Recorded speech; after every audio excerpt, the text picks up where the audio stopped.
Ini satu yang perlu kita ingat. Dan ternyata dalam Sahih Bukhari bukan hanya perawi Syiah, saudara. Tapi juga lihat halaman 142. Perawi Nawasib yang benci dengan Ahlul Bait ada juga dalam Sahih Bukhari Muslim. Nah, saya sebutkan nama-namanya, ada 10 juga. Saudara, coba lihat, ini semua ini perawi-perawi daripada pembenci Ahlul Bait. Terang-terangan mereka menunjukkan bencinya kepada Ahlul Bait, ya ikhwan. Nah, bahkan coba lihat yang Khalid bin Abdullah Al-Qasri Al-Amir Ad-Dimski. Itu disebutkan, saudara, di depan umum melaknat Sayyidina Ali. Nawasib. Tapi riwayatnya diterima oleh Ahlus Sunnah. Nah, kemudian kita lihat lagi di sini, saudara,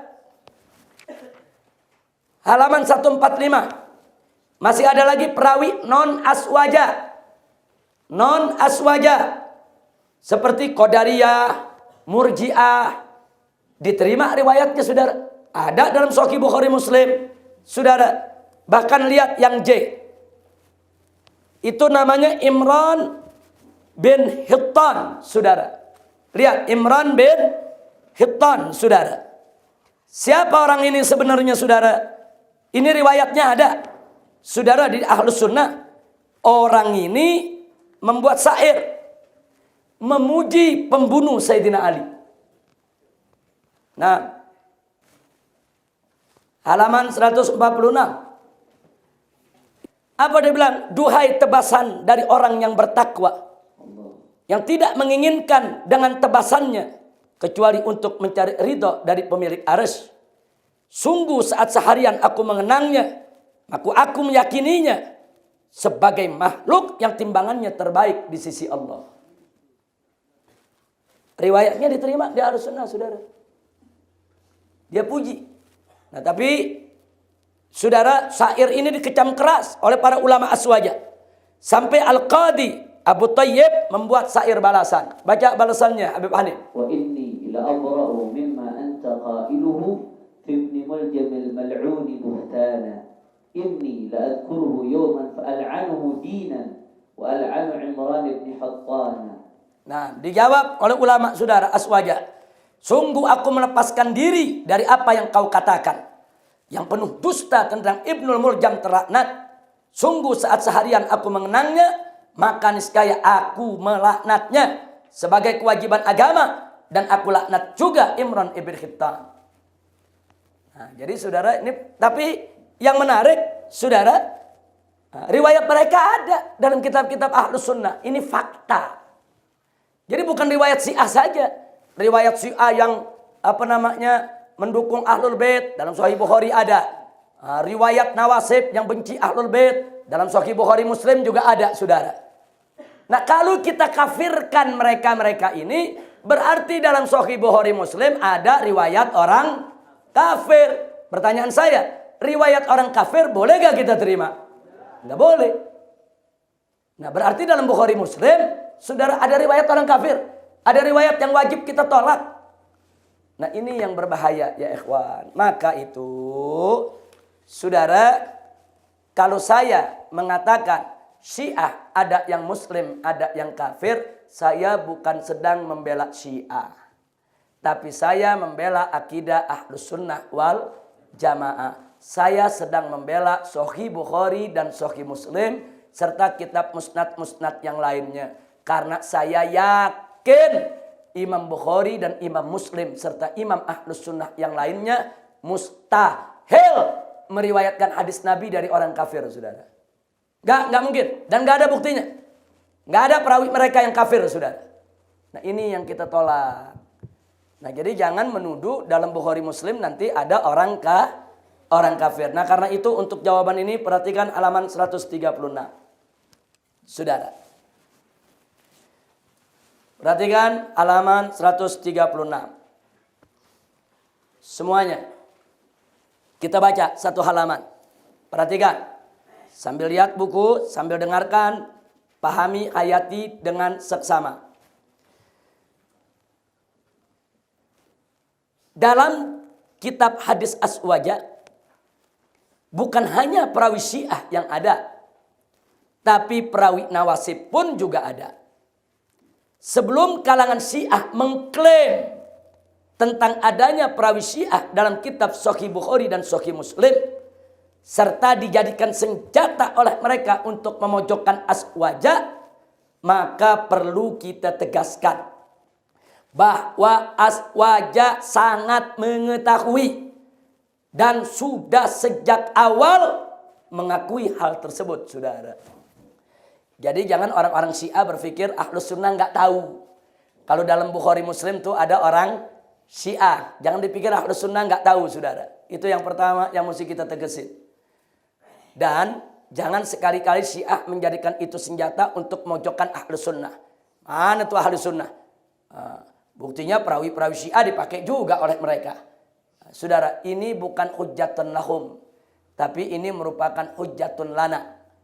Ini bukan hujjah untuk mereka, tapi ini hujjah untuk kita semua, saudara. Nah, mari kita lanjutkan. Dan memang tidak bisa dipungkiri bahwa dalam kitab Sahih Bukhari dan Sahih Muslim terdapat perawi Syiah. Tapi saya kasih huruf tebal. Mereka perawi Syiah yang ada dalam Bukhari Muslim bukan dari kalangan Syiah gulat yang kafir maupun Syiah Rafidah yang sesat. Melainkan mereka dari kalangan Syiah Mu'tadilah, pertengahan yang moderat, yang bukan gulat dan bukan Rafidah, sehingga mereka bukan orang kafir. Kira-kira jelas tidak? Jelas tidak? Jadi orang-orang Syiah yang ada dalam Bukhari Muslim memang ada, betul. Tapi bukan Syiah yang gulat, bukan yang menuhankan Ali, bukan Syiah yang Rafidah, bukan Syiah yang mencaci maki, mengkafirkan Abu Bakar Umar. Kalaupun ada satu dua yang menyindir Abu Bakar dan Umar, itu diperselisihkan oleh ulama, saudara. Tapi yang jelas Syiah yang ada dalam Sahih Bukhari Muslim maupun kitab Sunan yang lainnya, hadis-hadis yang sahihnya, saudara, tidak ada perawi Syiah gulat maupun Rafidah yang dipakai oleh Ahlus Sunnah. Yang dipakai oleh Ahlus Sunnah wal Jamaah adalah Syiah yang Mu'tadil. Kalaupun ada satu dua Rafidah yang dipakai, sudah melalui penilaian yang sangat ketat, ya ikhwan. Mari kita lihat lagi, saudara. Nah, dari ini perlu diketahui. Dan ini adanya perawi Syiah di dalam Bukhari Muslim bukan kebanggaan orang Syiah, terbalik. Justru ini menjadi kebanggaan Ahlus Sunnah. Ini bukan keutamaan Syiah, bukan. Ini justru keutamaan Ahlus Sunnah. Ini bukan kelemahan Ahlus Sunnah, ngawur. Justru ini kehebatan Ahlus Sunnah. Loh kok bisa?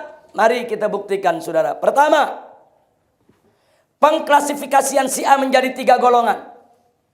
Yaitu Syiah gulat yang kafir, Syiah Rafidah yang sesat, dan Syiah moderat yang muslim. Sudah tepat dan sesuai dengan fakta ilmiah.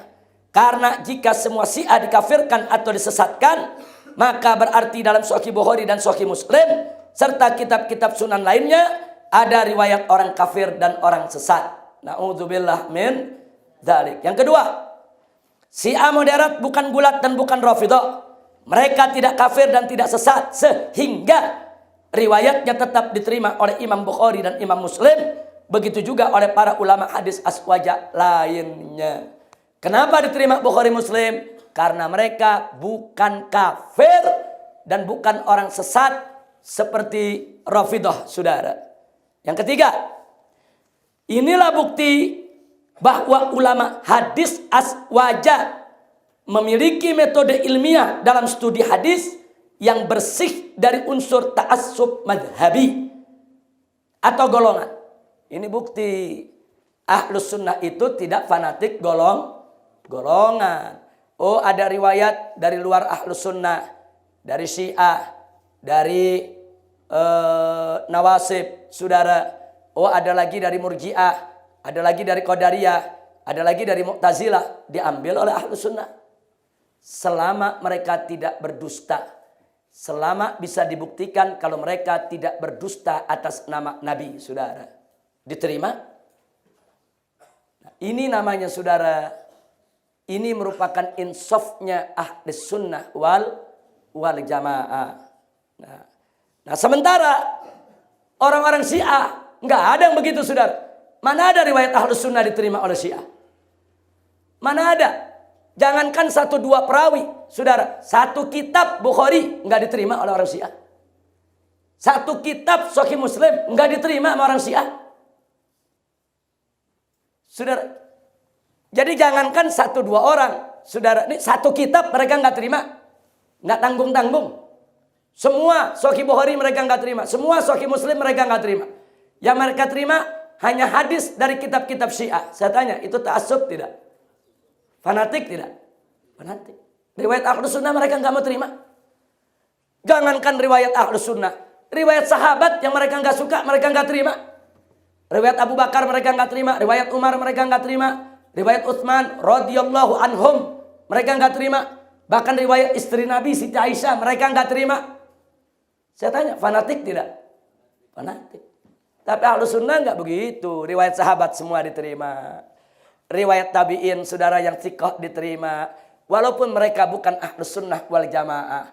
Yang penting mereka bukan kafir, bukan sesat. Yang penting mereka hanya punya perbedaan khilafiyah dengan kita, bukan dalam persoalan usul. Nah, karena itu riwayat-riwayat nasaib, nawasib, riwayat qadariyah, riwayat murji'ah, dalam Ahlus Sunnah ada semua ya ikhwan. Baik, yang berikutnya, yang C, ulama hadis aswaja netral dan adil serta amanat dalam periwayatan hadis, sehingga walaupun perawi hadis dari luar aswaja seperti dari kalangan Syiah dan Nawasib, selama mereka tidak berdusta dan bisa dipercaya, maka riwayatnya tetap diterima. Adanya perawi Syiah dan Nawasib dalam riwayat aswaja bukan kebanggaan Syiah maupun Nawasib, justru menjadi kebanggaan aswaja dalam kenetralan, keadilan, dan keamanahan periwayatan hadis yang tidak dimiliki oleh mazhab manapun di luar aswaja, termasuk Syiah dan Nawasib, saudara. Kira-kira jelas tidak? Saya tanya semua, kira-kira jelas tidak? Paham semua? Baik, selanjutnya bangunkan yang tidur. Bangunkan yang tidur, semua bangunkan yang tidur. Terus bangunin. Yang tidur bangun, langsung cuci muka, ambil wudu. Ya Allah, cepat. Segera. Ayo bangun. Yang di tengah juga bangun. Jangan melindungi ke pengawas saum. Yang di tengah cepat. Langsung cuci muka, ambil wudu. Sekalian untuk sholat zuhur. Cepat, ya Allah. Cepat. Nah. Baik, kita lanjutkan. Saya berhenti sampai di sini. Kira-kira bisa dipahami tidak? Nah, jadi jangan nanti kalau kita katakan Syiah ada yang Muslim, ada yang kafir. Oh, ini bela Syiah. Ini biasanya ngomong begini orang-orang Wahabi, saudara. Jadi mereka ini tidak ilmiah, ngomong seenaknya, saudara. Nah, jadi seenaknya menuduh itu memang ciri-ciri khas daripada kalangan Wahabi. Jangan main tuduh Syiah, saudara. Nggak boleh.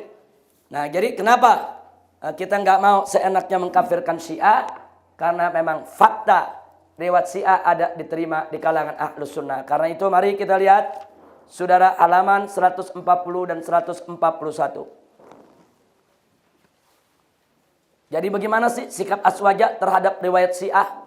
Perhatikan.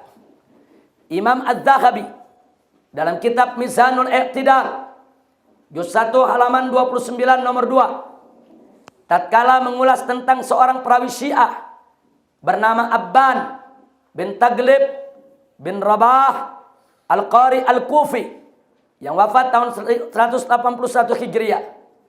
Diambil riwayatnya oleh Imam Muslim, Abu Daud dan Nasai, serta dithikohkan oleh Imam Ahmad ibn Hanbal dan Imam Yahya ibn Ma'in dan Imam Abu Hatim. Ini ulama hadis semua, saudara. Nah, lalu apa kata Imam Zahabi? Mari kita lihat, saudara. Jadi di sini disebutkan, saudara, bahwa baik Imam Ahmad ibn Hanbal maupun Yahya ibn Ma'in maupun Abu Hatim sepakat menyatakan bahwa Abban bin Taglib Syi'i jalat lakinnahu saduq falana sidquhu wa alaihi bid'atuh. Apa dia bilang? Ini yang namanya Abban bin Taglib Syiah tulen. Itu kalau disebut Syi'i jalat. Syiah tulen 100% Syiah. Walakinnahu saduq. Akan tetapi orangnya jujur, bisa dipercaya, nggak pernah berdusta. Lalu apa kata para ulama? Falana sidquh. Maka bagi kami kejujurannya. Wa alaiki bid'atuh. Dan atas dia bid'ahnya. Jadi kalau dia ngikut Syiah, ini ada banyak bid'ah dalam Syiah yang dia yakini, ya bid'ahnya urusan dia. Tapi urusan dia jujur, dia nggak bohong, riwayatnya kami terima. Saya tanya, sikap Ahlus Sunnah arif tidak? Bijak tidak? Bijak, saudara. Ini fakta, saudara. Nah, jadi berarti dalam Sahih Bukhari Muslim ada nggak perawi Syiah? Ada. Diakui oleh ulama-ulama, saudara. Ulama hadis. Nah baik, selanjutnya Imam Zahabi mengajukan pertanyaan. Tapi beliau sendiri yang jawab.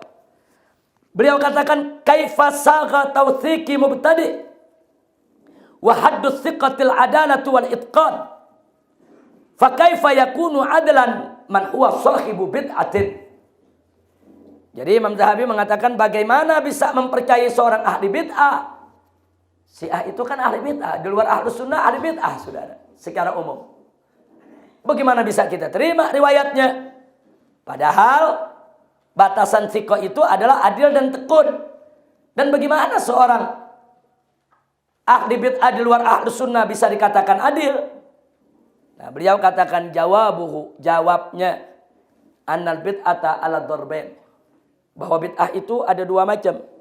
Fa bid'atun sughra, ada bid'ah yang kecil, kagulu wit tasayyu, awit tasayyu bila gulu.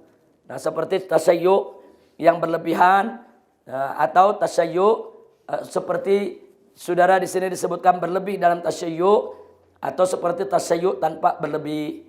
Tapi dengan salat wala taharruf, tidak ada penyimpangan. Maka kata beliau fahadza katsirun fit tabi'in. Yang Syiah yang model begini banyak di kalangan tabi'in. Wa tabi'ihin, dan di kalangan tabi'in. Tapi catatan ma'ad-din wal wara' was-sidq. Tapi mereka-mereka ini saudara yaitu punya keteguhan agama, wara', jujur. Falau rudda haditsu ahaula, andai kata hadis mereka ini ditolak hanya karena mereka Syiah, la dhahaba jumlatun min al-atharin nabawiyah, maka niscaya banyak riwayat hadis Nabi yang akan lenyap. Wa hadhihi mafsadatun bayyinah, dan ini merupakan kerusakan yang nyata. Nah, ini alasannya Ahlus Sunnah. Kenapa riwayat mereka diterima? Pertama, di kalangan bid'ah, pertama Syiah yang model begini, bukan gulat, bukan Rafidhah. Ini di kalangan tabi'in banyak. Dia tunjukkan cinta yang luar biasa kepada Sayyidina Ali. Banyak yang begitu, saudara. Nah, kalau gara-gara cinta Ali dituduh Syiah, kemudian gara-gara disebut Syiah, kita tolak riwayatnya, berapa puluh bahkan ratus ribu hadis nanti yang hilang. Nah, ini merupakan kerusakan yang sangat besar, sangat nyata. Itulah alasannya kenapa riwayat mereka tetap diterima oleh Ahlus Sunnah. Yang kedua, summa bid'atun kubra. Kemudian ada bid'ah yang besar. Karrafat al-kamil wal ghulufi. Seperti Rafidi sejati. Jadi enggak setengah-setengah Rafidinya. Sejati, saudara. Dan berlebihan. Caci maki Abu Bakar, Umar, bahkan ada mengkafirkannya, saudara. Nah, makanya di sini dikatakan walhat ala Abi Bakrin wa Umar. Wa du'a ila dzalik, dan ngajak-ngajak orang untuk caci maki Abu Bakar dan Umar. Fahadan no. Maka Syiah yang model begini la yuhtaj bihim, tidak boleh dijadikan hujah.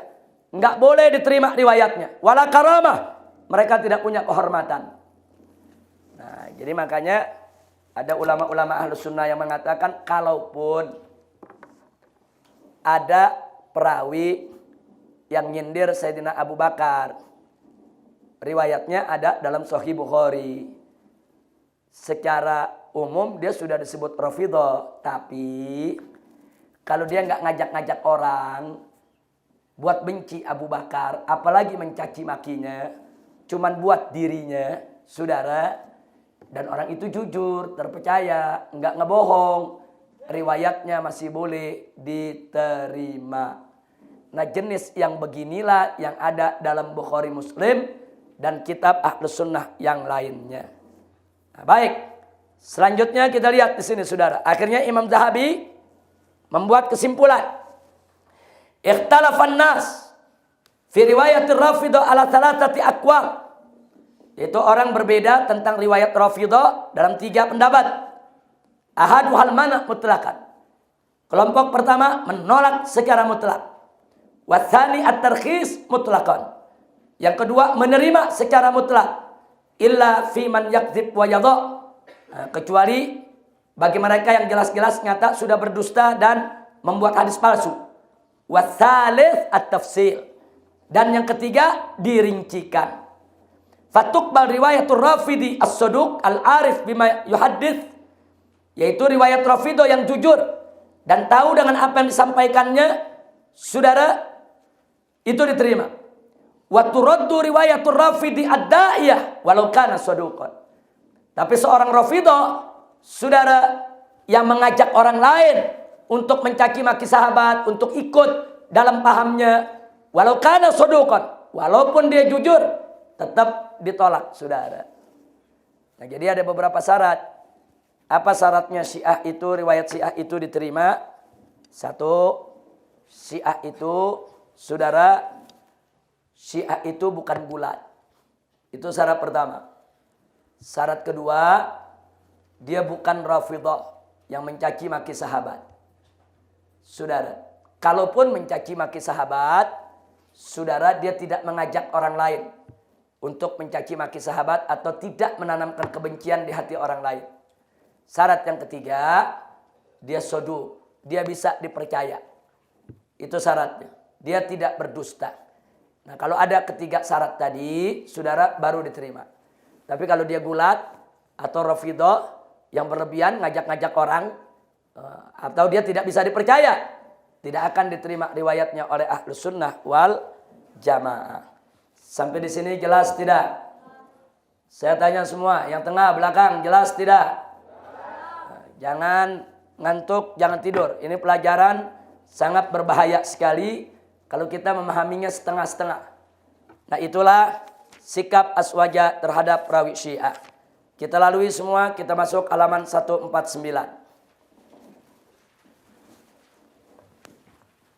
Di halaman 149, saudara, sebagaimana tahu tadi kita katakan Syiah ada yang kafir, ada yang sesat, ada yang muslim. Tapi mereka bukan Ahlus Sunnah wal Jamaah. Nah, apa sih penyimpangan Syiah yang perlu diwaspadai oleh umat Islam, khususnya Ahlus Sunnah wal Jamaah? Pertama, tentang Ismah Ali dan para Ahlul Bait. Semua sekte di kalangan Syiah percaya bahwa imam mereka yang 12 maksum, terpelihara dari dosa besar dan dosa kecil, tidak pernah melakukan kesalahan. Ini di halaman 149 ada nama-nama, yaitu imam yang dimaksumkan oleh Syiah. Nah, yang dimaksud Ismah Ali dan para imam Ahlul Bait, saudara, jika, nah perhatikan, jika yang dimaksud Ismah, maksumnya Ali dan Ahlul Bait, hanya sebatas bahwasanya mereka itu dipelihara dan disucikan oleh Allah dengan argumentasi firman Allah dalam surat Al-Ahzab ayat 33 tentang jaminan pensucian keluarga Nabi, maka itu tidak jadi masalah. Kenapa? Karena Ahlus Sunnah juga mengakui bahwa ada jaminan pensucian Ahlul Bait dari Allah Subhanahu wa Ta'ala. Nah, kalau bentuk ismah yang dimaksud itu, maka Ahlus Sunnah, saudara, tidak akan mengkritisi, tidak akan, saudara, menolak dengan keras. Nah, ini yang perlu kita ketahui. Kenapa, saudara? Karena Aswaja pun meyakini tentang pensucian Ahlul Bait Nabi dengan iradah syar'iyah. Ada iradah kauniyah, ada iradah syar'iyah. Iradah syar'iyah artinya ya Allah berkehendak untuk saudara mensucikan Ahlul Bait. Tapi saudara Ahlul Bait dituntut oleh Allah untuk melakukan amal agar disucikan oleh Allah Subhanahu wa taala. Itu namanya iradah syar'iyah, saudara. Nah, kalau iradah kauniyah tidak. Artinya udah pasti disuciin. Dia mau beramal, nggak beramal, disuciin. Kalau iradah syar'iyah enggak, dia disuciin. Tapi ada sebab. Sebabnya dia beramal soleh dulu. Kalau dia nggak beramal soleh, jaminan pensucian tidak ada. Nah, kalau yang dimaksud oleh Syiah isma semacam ini, ya di Ahlus Sunnah juga ada. Tapi kalau yang dimaksud oleh Syiah, isma itu jaminan kauniyah. Mau beramal atau tidak beramal, 12 imam sudah suci, sudah maksum. Mustahil melakukan dosa. Ini ditolak oleh Ahlus Sunnah wal Jamaah. Bagi Ahlus Sunnah itu pendapat bid'ah, saudara. Mengada-ada dalam agama. Nah, kalau iradah syar'iyah, saudara, bukan Ahlul Bait aja yang dapat. Nah, kita lihat para sahabat juga dapat. Nah, kita lihat aja dalam surat Al-Maidah ayat 6. Allah menyatakan faqala ta'ala, "Ma yuridullahu liyaj'ala 'alaikum min haraj, walakin yuridu liyutahhirakum." Jadi sahabat juga dapat jaminan pensucian. Nah, begitu juga saudara segenap orang beriman dalam surat Al-Anfal. Allah menyatakan wa yunazzilu 'alaikum minas sama'i ma'an liyutahhirukum bihi. Nah, jadi di sini ini namanya pensucian syar'iyah, saudara. Orang wudu jadi suci, kalau enggak wudu enggak suci, saudara. Itu namanya iradah syar'iyah. Jadi sekarang kita kembalikan kepada Syiah. Kalau yang dia maksud isma, iradah syar'iyah, saudara, kita tidak komentar. Tapi kalau yang dia maksud isma itu hara sama sekali dari dosa besar kecil, maka kami dari Ahlus Sunnah menolak. Karena bagi Ahlus Sunnah yang maksum hanya Nabi dan Rasul. Selain itu tidak maksum. Kira-kira jelas tidak? Nah, jadi ini salah satu penyimpangan yang pertama. Yang kedua, kepalsuan Al-Quran. Saudara, ada yang mengatakan begini, Ahlus Sunnah jangan memfitnah Syiah. Masa Ahlus Sunnah mengatakan Syiah punya Quran sendiri? Masa Ahlus Sunnah mengatakan Syiah itu Qurannya beda dengan Qurannya umat Islam yang lain? Nah, jadi kalau Ahlus Sunnah mau memfitnah, jangan sembarangan. Kalau benar kami punya Quran sendiri, coba buktikan kepada kami, kata Syiah nih. Di mana Quran kami? Nggak ada. Anda silakan jalan-jalan ke negeri kami. Jalan-jalan ke Iran. Jalan-jalan ke wilayah Syiah. Masuk ke masjidnya. Qurannya sama dengan kita. Nggak beda. Saya pernah datang ke Iran. Saya masuk ke masjid-masjid Syiah. Banyak Quran di sana.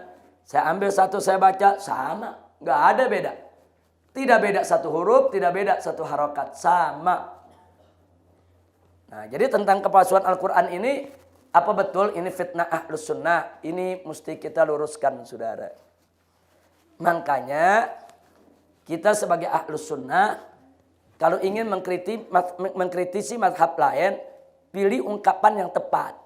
Kalau kita katakan, Syiah punya Quran sendiri, nanti kita ditertawakan oleh Syiah. Dan kita tidak akan pernah bisa membuktikan Syiah punya Quran sendiri. Akhirnya nanti kita dianggap tukang fitnah. Nah, lalu apa yang mesti kita lakukan? Yang kita kritisi bukan Syiah punya Quran sendiri. Bukan. Saudara. Tapi yang kita kritisi adalah bahwa Syiah punya keyakinan Al-Quran itu kurang. Bahwa Al-Quran yang sekarang ada di tangan umat Islam sudah tidak sempurna. Mereka punya keyakinan ada ayat-ayat Al-Quran yang dulu disembunyikan bahkan dihilangkan oleh Sayyidina Abu Bakar, Umar, dan Utsman. Itu keyakinan mereka. Kira-kira jelas tidak? Nah, lalu mereka keluarkan bukti. Berdasarkan hadis riwayat kitab mereka. Yang menyebutkan dulu ayat ini bunyinya begini, dulu ayat ini bunyinya begini, tapi sekarang bunyinya begini. Ini semua sudah berubah. Kebanyakan ayat-ayat yang mereka bilang dihapus, itu bicara tentang keutamaan keluarga Nabi. Nah, jadi mereka bilang karena Abu Bakar Umar ini benci sama keluarga Nabi, kata mereka, maka ayat-ayat yang menyebutkan tentang nama keluarga Nabi, semua dihapus oleh Abu Bakar, Umar, dan Utsman. Ini keyakinan yang kita protes, saudara. Nah, akhirnya memang, saudara, ada dari kalangan kita, Ahlus Sunnah, saudara, yang mencoba mengumpulkan. Nah, mana sih ayat-ayat yang dibilang kurang oleh Syiah? Oh, ayat ini apa sih kurangnya? Oh, kurang 2 kata. Mana kitabnya? Oh, Syiah mengatakan begitu. Diambil, dikumpulin. Nah, habis dikumpulin, dia kasih judul, inilah Quran Syiah. Akhirnya orang nuduh Syiah punya Quran sendiri. Nggak boleh kita berbuat begitu, saudara. Nggak boleh. Itu tidak tepat, tidak ilmiah. Ini jangan kalau saya mengatakan begini, nanti kalau saya berhenti di sini dianggap bela Syiah lagi nih. Bukan. Kita kalau mau kritik Syiah mesti cerdas, saudara. Nah, baik, yang kita kritik kepada Syiah, di kalangan Anda ada keyakinan, hei Syiah, bahwa Al-Quran itu kurang. Bahwa banyak ayat-ayat Al-Quran yang dulu diturunkan oleh Allah, khususnya berkaitan dengan Ahlul Bait, saat ini dalam mushaf sudah tidak ada itu ayat. Kenapa? Karena menurut Anda dihapus oleh Sayyidina Abu Bakar, Umar, dan Utsman serta sahabat yang lain radhiyallahu taala anhum. Ini yang kita protes. Bagi kami Ahlus Sunnah, Al-Quran yang diturunkan Allah kepada Nabi dan disampaikan oleh Nabi kepada umatnya tidak kurang 1 huruf pun. Nggak ada yang kurang. Sempurna, persis. Bagaimana Allah turunkan kepada Nabi, bagaimana Allah wahyukan kepada Nabi, itu yang Nabi sampaikan kepada kita tanpa sedikit pun kekurangan. Nabi sampaikan ke sahabat, sahabat sampaikan ke tabi'in, tabi'in sampaikan ke tabi'in tabi'in, tabi'in tabi'in sampaikan ke generasi penerusnya, sampai kepada kita, tidak kurang 1 huruf dan 1 harokat pun. Alhamdulillah. Oh, dibantah sama Syiah. Tapi di dalam Sahih Bukhari Muslim buktinya ada riwayat hadis yang Sayyidina Umar menyatakan bahwa dulu ada ayat rajam. Sekarang ayat rajam sudah tidak ada. Dan ada hadis Siti Aisyah menyatakan dulu ada ayat radha'ah. Sekarang dalam Al-Quran udah nggak ada ayat radha'ah. Nah, berarti Ahlus Sunnah juga ada riwayat kan yang menyatakan Al-Quran kurang. Jawabnya, saudara, Al-Quran lengkap, datang dari yang maha sempurna. Ayat rajam maupun ayat radha'ah, ya, berdasarkan kesaksian Umar dan kesaksian Aisyah radhiyallahu taala anhuma, dulu menjadi bagian Al-Quran. Tapi jangan lupa Allah menyatakan dalam Al-Quran, saudara, manansah min ayatin ila na'ti au nunsiha ila na'ti bi khairin minha au mithliha. Jadi tidaklah kami hapuskan suatu ayat atau kami buat dia dilupakan oleh umat manusia, saudara, kecuali kami datangkan yang lebih baik atau yang sepertinya. Artinya dalam Al-Quran ada dalil, saudara, bahwa Allah menunjukkan keberhakannya untuk menghapuskan ayatnya. Saudara, Allah hapus 1 ayat, Allah ganti dengan ayat lain. Saya tanya, Allah berhak tidak? Berhak tidak? Enggak ada masalah. Dan apa yang sudah dihapus oleh Allah enggak boleh lagi disebut Al-Quran, saudara. Itu yang pertama. Yang kedua, riwayat Sayyidina Abu Bakar dan Siti Aisyah itu nilainya ahad. Ahad tidak boleh masuk dalam Al-Quran, saudara. Itu jawaban yang kedua. Quran itu mesti mutawatir, saudara. Enggak boleh hanya dengan kesaksian Sayyidina Umar saja atau kesaksian Siti Aisyah saja. Jadi ada 2 jawaban. Jawaban pertama, ada pernyataan dari Allah bahwa Allah menghapus, saudara, ayat yang Allah inginkan dan Allah mengganti dengan ayat yang lain. Allah berhak. Nah, jadi ya di Ahlus Sunnah memang ada riwayat semacam itu, tapi Al-Quran tetap sempurna. Ahlus sunnah nggak pernah mengatakan Al-Quran kurang. Kira-kira jelas tidak? Nah, kita balikin lagi kepada Syiah. Nah, kalau Syiah mengatakan ya tapi kurang lebih sama dong. Kitab hadis Ahlus sunnah mengatakan dulu ada ayat rajam, sekarang nggak ada. Kitab hadisnya Syiah mengatakan dulu ada ayat Fadail Ahlul Bait, sekarang tidak ada dalam Quran. Apa bedanya? Jawabnya berbeda. Di mana bedanya? Ahlus sunnah meyakini ayat rajam dulu ada, sekarang tidak ada karena dihapus oleh Allah. Tapi orang Syiah meyakini dulu ada ayat Fadail Ahlul Bait, sekarang tidak ada karena dihapus oleh Abu Bakar Umar. Sama atau beda? Beda, saudara. Jangan disamain. Justru kalau dihapus oleh Abu Bakar, dihapus oleh Umar, dihapus oleh Utsman, ya berarti Quran kurang dong. Berarti Quran tidak sempurna. Itu keyakinan orang Syiah, saudara. Nah, jadi saya tidak setuju kalau langsung kita ambil kesimpulan, oh kalau gitu Syiah punya Quran sendiri. Enggak ada, saudara. Orang-orang Syiah ngapalin Al-Quran, ya Quran yang kita baca, saudara. Dulu kita pernah kedatangan di sini. 2 anak muda Syiah dari Irak hafal Al-Quran 30 juz. Bahkan hafalnya nggak tanggung-tanggung, sama halamannya dihafal. Jadi saya pikir di santri MS pernah lihat dulu kan? Kalau nggak salah Ramadan tahun lalu. Bukan di Ramadan, bukan. Di kajian. Nah, Ustaz Ja'far waktu itu hadir. Nah, jadi bagaimana anak ini kalau kita bikin, coba baca halaman 514, dia baca itu ayat. Coba mundur 10 halaman, dia baca itu ayat. Coba maju 10 halaman, dia baca itu ayat. Jadi santri semua megang mushaf disuruh tanya, semua santri nanya. Coba baca halaman sekian, dia baca. Ini 2 orang ini orang Syiah dari Irak. Quran mana yang dihafalkan? Ya Quran cetakan Saudi, saudara. Yang disebarluaskan sekarang di dunia. Memang Syiah nggak punya Quran lain. Qurannya sama dengan Quran kita. Jadi problemnya bukan dia punya Quran sendiri. Bukan. Problemnya dia punya keyakinan. Bahwa sebetulnya Quran yang asli nggak yang sekarang nih. Cuman kalau ditanya mana Qurannya, mereka sendiri nggak tahu, saudara. Kira-kira jelas tidak?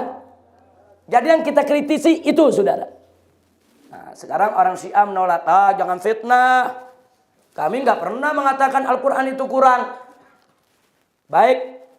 Kalau mereka mengatakan tidak pernah, saudara, mari kita lihat. Silakan Anda buka, saudara. Silakan Anda buka halaman 154.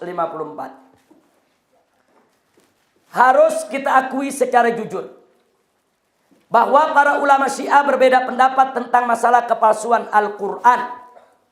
Sebagian ulama Syiah menolak dan mengingkari adanya kepalsuan Al-Quran, sehingga mereka menerima dan mempercayai bahwa Mushaf Utsmani yang beredar di tengah umat Islam sejak dulu hingga sekarang merupakan Al-Quran yang tidak ada penyimpangan maupun penyelewengan dalam isi kandungannya. Mereka adalah 1.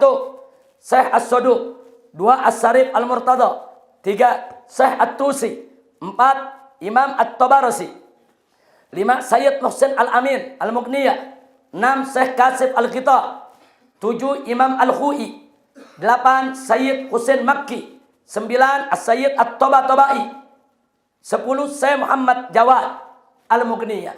Saudara, ini 10 ulama Syiah ya menentang keras kalau dikatakan Al-Quran itu kurang. Nah, tapi ingat, orang Syiah, kalaupun 10 orang ini menentang, tapi di sana banyak sekali ulama Syiah yang mengatakan Al-Quran kurang. Jangan nuduh Ahlus Sunnah memfitnah Anda. Lu ulama yang mana saja? Silakan baca yang di bawah. Dari nomor 1 sampai 22, saudara. Nah, Syekh Fadal An-Naisaburi, Syekh Al-Ayasi, Abul Qasim Al-Kufi, bahkan Syekh Mufid yang selama ini dikenal sebagai tokoh Syiah yang moderat. Tapi pada kenyataannya dalam soal ini, dia ikut mengatakan Al-Quran kurang. Kemudian ada Syekh An-Nu'mani, ada Abu Mansur At-Tabrisi, ada Syekh Al-Irbili, ada Muhammad Ya'qub Al-Kulaini, kemudian ada Abu Ja'far As-Saffar, ada Ali Ibrahim Al-Qumi, ada Said Adnan Al-Bahrani, ada Sultan Muhammad Haidar Al-Khursani, Mullah Muhammad Taqi Al-Kashani, ada Aga Barzak At-Tahrani. Kemudian ada lagi saudara di sini Al-Faid Al-Kashani, An-Nur Al-Amili, Syekh Al-Majlisi, Nikmatullah Al-Jazairi, Mirza Habibullah Al-Hashimi, Mitham Al-Bahrani, Yusuf Al-Bahrani, Karim Al-Karamani, Dakdar, dan Syekh An-Nuri At-Tabarsi. Ini ulama-ulama besar Syiah yang ngotot kalau Al-Quran kurang. Jadi jangan dulu bilang Ahlus Sunnah fitnah. Enggak. Ini ulama Anda yang mengatakan begitu. Bahkan nama yang terakhir itu Syekh An-Nuri At-Tabarsi, saudara. Itu mengarang kitab. Judulnya Faslul Khitab fi Itsbati Tahrifi Kitabi Rabbil Arbab. Judulnya saja, saudara, sudah menegaskan kata pamungkas dalam penetapan adanya pemalsuan dalam kitab Tuhannya segala Tuhan. Ini judul buku. Tapi memang kita akui bahwa kitab Syiah yang beredar ini dibantah oleh ulama Syiah lagi. Ada 5 kitab. Ada kitab Hifdzul Kitabus Syarif, An Subhatil Gol Bitahrif. Ini karya saya Muhammad Hussein As-Sahrastani. Kemudian di situ ada kitab kedua, 3, 4, 5 dan seterusnya. Nah, terlepas dari perdebatan sengit tentang kepalsuan Al-Quran di antara ulama Syiah sendiri, yang jelas bahwa mushaf Al-Quran yang dibaca kaum Syiah di seluruh dunia hingga kini tetap sama dengan mushaf Al-Quran. Karenanya, perhatikan baik-baik. Jika Syiah tidak mau dikafirkan oleh Ahlus Sunnah wal Jamaah, maka segenap pengikut Syiah wajib membuang jauh-jauh kepercayaan tentang kepalsuan Al-Quran. Kita nggak peduli, walaupun ulama Syiah itu banyak yang mengatakan begitu. Kalau mereka ikut ulama-ulama yang mengatakan Al-Quran itu kurang, jangan salahkan Ahlus Sunnah kalau Ahlus Sunnah mengkafirkan mereka, saudara. Kira-kira jelas tidak? Jelas tidak? Nah, ini sengaja nama-nama ulama saya sebutkan supaya Syiah tidak nuduh kita fitnah. Kita nggak fitnah. Ulama Anda, kitab Anda yang mengatakan Al-Quran itu kurang. Dan kita akui, ada ulama Anda juga yang menentang itu.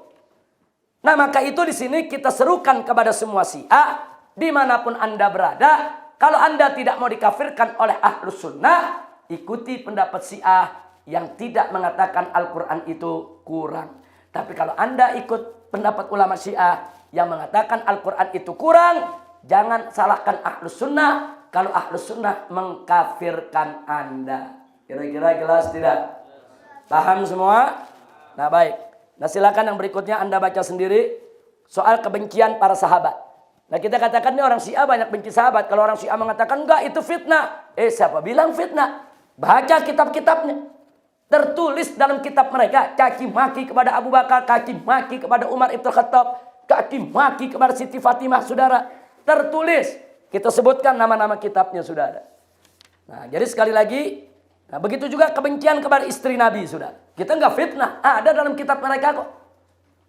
Kita nggak fitnah, saudara. Nah, di sini juga ada soal takiyah, saudara. Nah, silakan Anda baca semua sampai soal nikah mut'ah.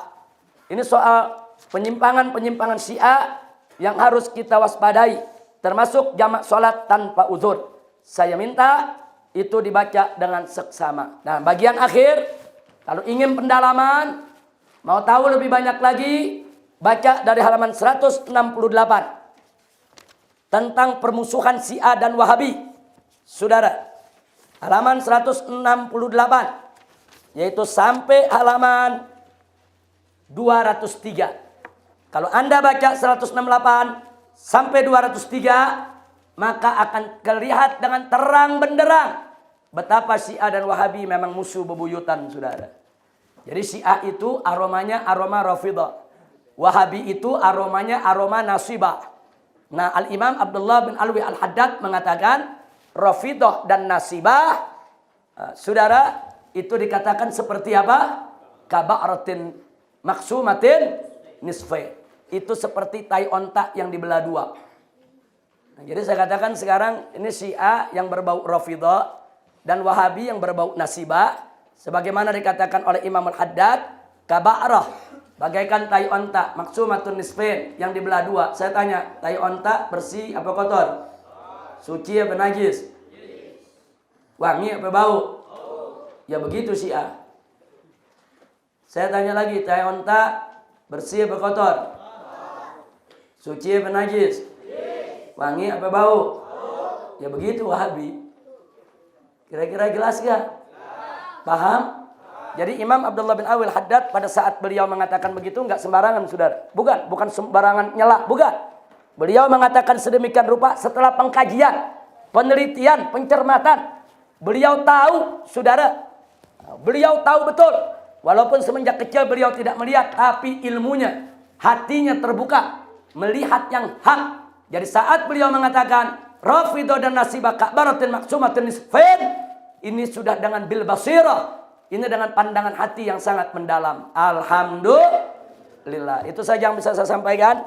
Itu semua untuk bahan ujian kita hari Kamis yang akan datang. Insya Allah. Ingat, malam Jumat kita akan belajar soal Zionis, Freemasonry, dan Illuminati. Malam Jumat setelah Tarawih dan Witir. Sekian. Assalamualaikum warahmatullahi wabarakatuh. Salatullah,